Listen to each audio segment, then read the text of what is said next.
तो housing finance in general और उसके अंदर बजाज हाउसिंग, ये कैसा लग रहा है? 108 पे इन्होंने खरीदा हुआ है, मनन खेलकर हैं।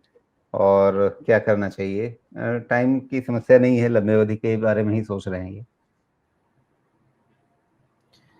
जी, Bajaj housing finance I think 75 के आसपास का आईपीओ प्राइस है। Bajaj housing finance IPO price पता नहीं, आईपीओ शायद 75 के आसपास का ही आया होगा, मुझे याद नहीं है। तो ये सेक्टर में क्या है ना, हाउसिंग फाइनेंस या आप कोई भी आप एनबीएफसी में समझ ले, तो 3-3.5 टाइम नॉर्मल वैल्यूएशन मिल जाता है। लीडिंग ग्रुप है, लीडिंग प्लेयर है, वहाँ से ज़्यादा इशू नहीं होगा। लेकिन अगर यही चीज़ आपकी 4, 4.5, 5 टाइम प्राइस टू बुक पे चला गया, तो या तो आप पैसा नहीं बनाएंगे या आप पैसा गंवाएंगे। इसके अलावा इसमें कोई भी प्रॉब्लम नहीं है। It's about valuation correction, because जब आपका क्रेडिट ऑफ टेक होगा, इंटरेस्ट रेट सॉफ्टन होगा, तो ये हाउसिंग डिमांड में सम पॉइंट टाइम कन्वर्ट होगा। भले ही कोई पूछे कि थोड़ा सा ईएमआई कम हो गया तो क्या हुआ, मल्टीपल ईएमआईज कम हो जाते हैं। तो मेरा अंदाजा ऐसा है कि इन सब चीज़ों को 3-3.5 rather 3 time price to book पे मुझे लगता है कि रिस्क कम होता है, क्योंकि 3 से 0.5 और बचता है 2.5 के तरफ तक का, वो रिस्क जरूर है इसका। तो अभी 95, आप समझे 95 है, और प्राइस टू बुक अभी भी इसका price to book close to 4 ही है।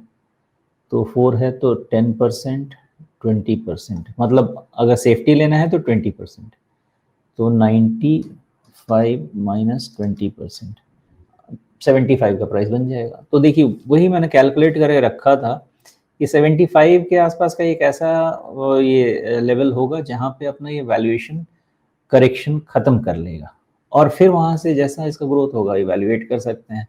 ये इसका इवैल्यूएशन का तरीका आपको समझा रहा हूँ। बाकी फ्रेश ब्रेकडाउन है, ऑल टाइम लो टूटा है, तो नेगेटिव ही माना जाएगा इस चीज़ को, और जब तक फिर से पॉजिटिव नहीं हो।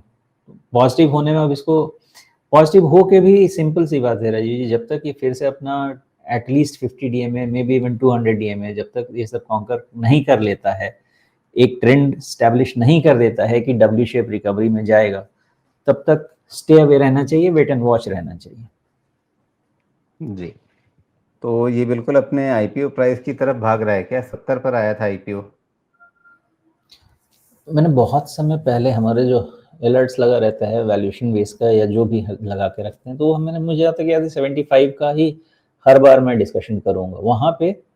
या फिर ऐसा हो जाता कि कंसोलिडेट करता रहता, हर साल का नेटवर्थ ऐड होता रहता, और कूल ऑफ होके ये 3 टाइम्स की तरफ प्राइस टू बुक चला जाता। वो ऐसा भी कर सकते थे, लेकिन वैसा नहीं हो रहा है, प्राइस के थ्रू वो करेक्शन जा रहा है। तो वही देखना है कि 75 पे फैक्टर करते हैं या कंसोलिडेशन में फैक्टर करते हैं प्राइस टू बुक, या तो प्राइस वाइज हो या फिर टाइम वाइज हो, दो में से कुछ ना कुछ तो हो। जी, वैसे अगर आप सेल्स ग्रोथ देखें, प्रॉफिट ग्रोथ देखें, और उसके अगेंस्ट में अगर आप इसका मूल्यांकन देखें प्राइस अर्निंग मल्टीपल के हिसाब से, हालांकि फाइनेंस कंपनी है, वहाँ पे आप प्राइस टू बुक देखना ज़्यादा पसंद करेंगे, तो पी मल्टीपल के हिसाब से शायद दूसरी कहानी बनेगी इसमें। एनबीएफसी है ना, तो एसेट रीप्राइस तो करंट मार्केट पे हो जाता है, तो जरूरत तो है नहीं पी मल्टीपल देखने का मुझे उसमें। बुक वैल्यू पे चीज़ बेटर रहेगी इसमें।